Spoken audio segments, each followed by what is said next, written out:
대한민국 검찰은 망고의 역적입니다.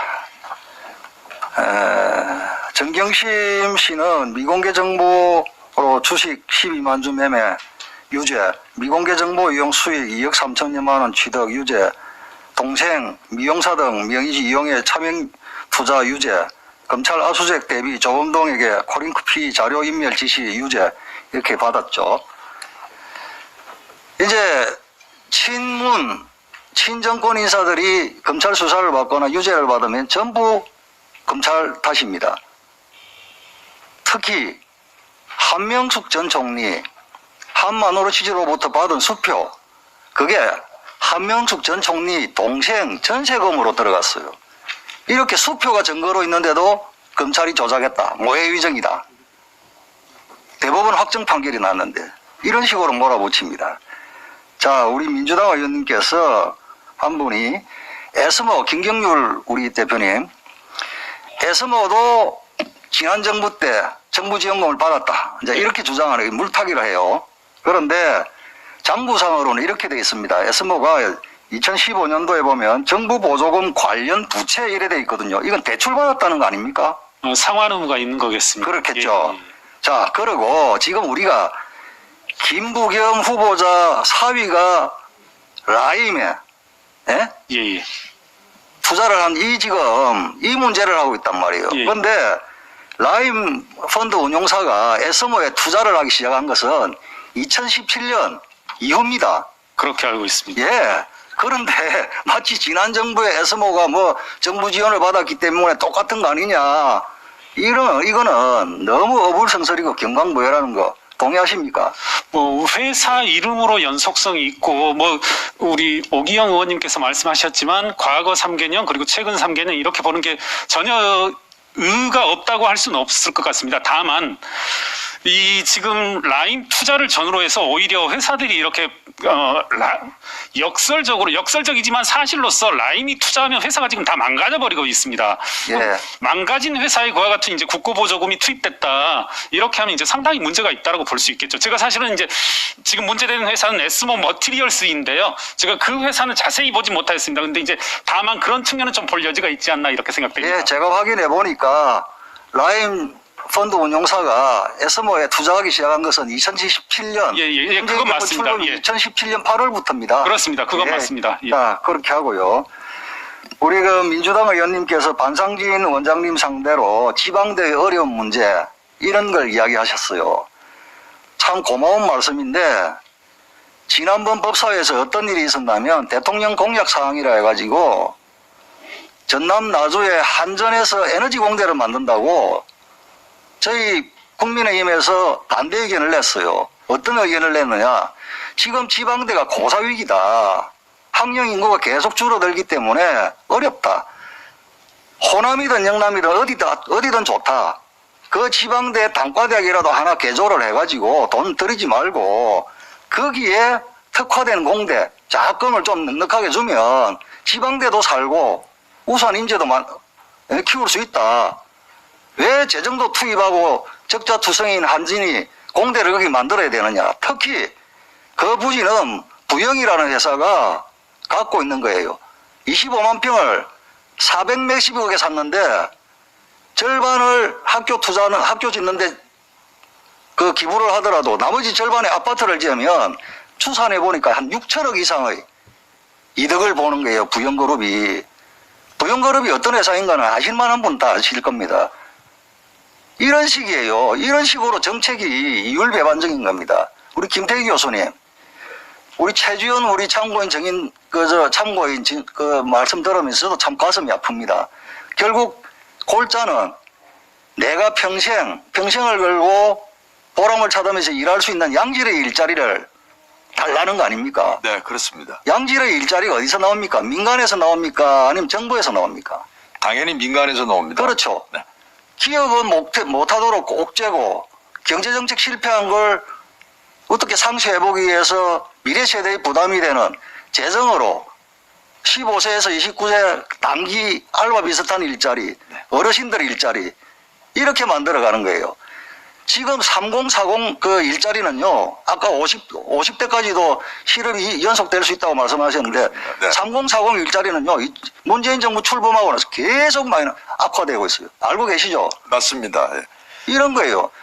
지금 문재인 대통령이 공약한 것 중에 근로시간 단축을 통해서 일자리 창출한다. 이게 공약이었죠. 네. 그래서 주 52시간을 밀어붙였죠. 맞습니다. 예. 그래서 일자리 늘었습니까? 아닙니다. 오히려 줄었고요. 예. 특히 이제 공공부문 아까 말씀하셨는데 우리도 똑같습니다. 공공부문 100개 늘릴 때 민간부문 150개가 줄고요. 또 실업률이 그만큼 더 100명이 늘 때 33명의 실업률이 생긴다고 하는 그 부분은 뭐 OECD도 그렇고 한국도 그렇고 지금 그런 상황입니다. 최저임금도 빈곤이나 소득 분배 해소를 위해서는 OECD가 정책 전환을 완전히 했죠. 맞습니다. 최고의 복지는 일자리다. 뭐 다시 그죠? 말씀드리자면 예, 예. 아마 교수님, 우리나라에서 예. 가장 좋아하는 나라가 스웨덴 같은 나라 같은데요. 예. 이 스웨덴 경우는 지금 의원님 말씀하신 대로 노동개혁, 복지개혁, 규제개혁 해가지고 사실은 실업률이 스웨덴도 한때 많이 올랐습니다. 그게 지금 뭐 뚝 떨어지고요.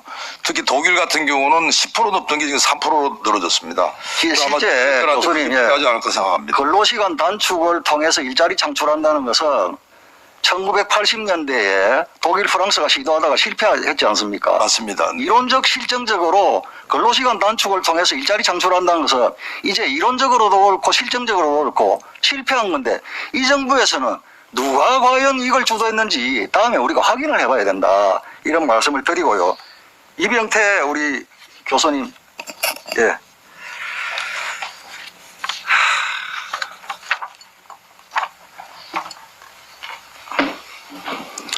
우리 지금 젊은이들이 연끌하고 있는 이 가상화폐라고 하지 않고 암호화폐라고 통칭하죠. 그게 맞죠? 예, 맞습니다. 예. 암호화폐 이 부분에 대해서 제가 질문을 드리겠습니다. 왜 지금 우리 젊은이들이 이 암호화폐에 이렇게 투자를 하는지, 그리고 우리 정부는 왜 이렇게 방치를 하는지.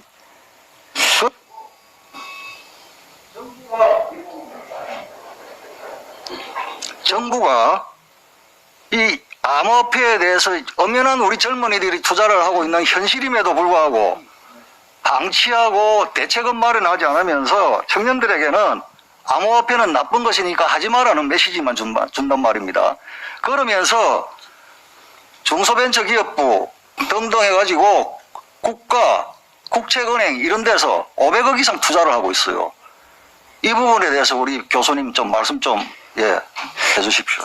예, 전 세계적으로 미국의 1월달 보고서에 의하면 크립토닷컴이라는 회사의 보고서에 의하면 암호화폐 투자자는 이미 1억 600만 명이 넘었었습니다. 그리고 1월달에 증가율이 한 17% 되니까 지금은 어떻게 보면 한 2억 명 가까이 올랐을 거라고 추정이 됩니다. 그리고 어느 나라나 투자 수익률이 높으니까 사람들이 몰리게 되거든요. 그래서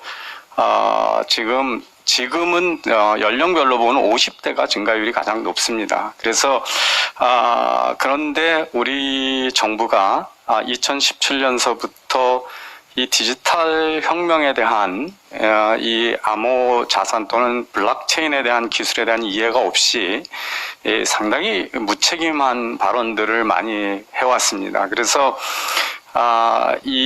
사실은 정부가 이 암호화폐 투자를 부추겼다고 얘기해도 그 비난을 피하기가 어렵습니다. 왜냐하면 우리가 투자 대상으로 삼는 것은 주식, 보통 사람들이 삼고 있는 것은 주식하고 지금 부동산하고 최근에 이제 열기가 붙은 암호 자산인데요. 부동산은 청년들이 살 수 없는 거로 만들어 놓은 게 이 정부가 대표적인 정책 실패죠.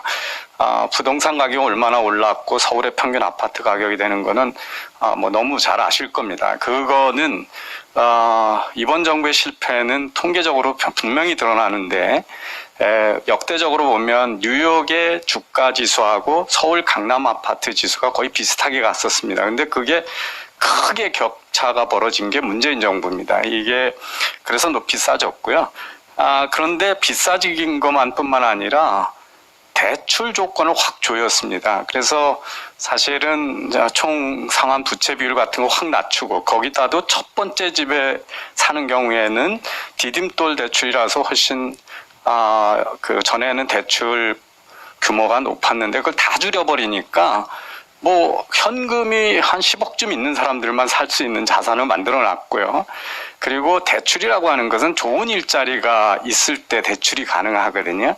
그런데 지금 뭐 우리 여러분 말씀하셨지만 좋은 일자리를 많이 파괴해 왔기 때문에 이런 점 때문에 이미 부동산에 대한 희망을 접었다는 것이 주식과 동학개미 현상하고 암호자산 쪽의 투자로 몰리게 되는 원인이 아닌가, 그 중에 하나가 아닌가 이렇게 생각을 하고요.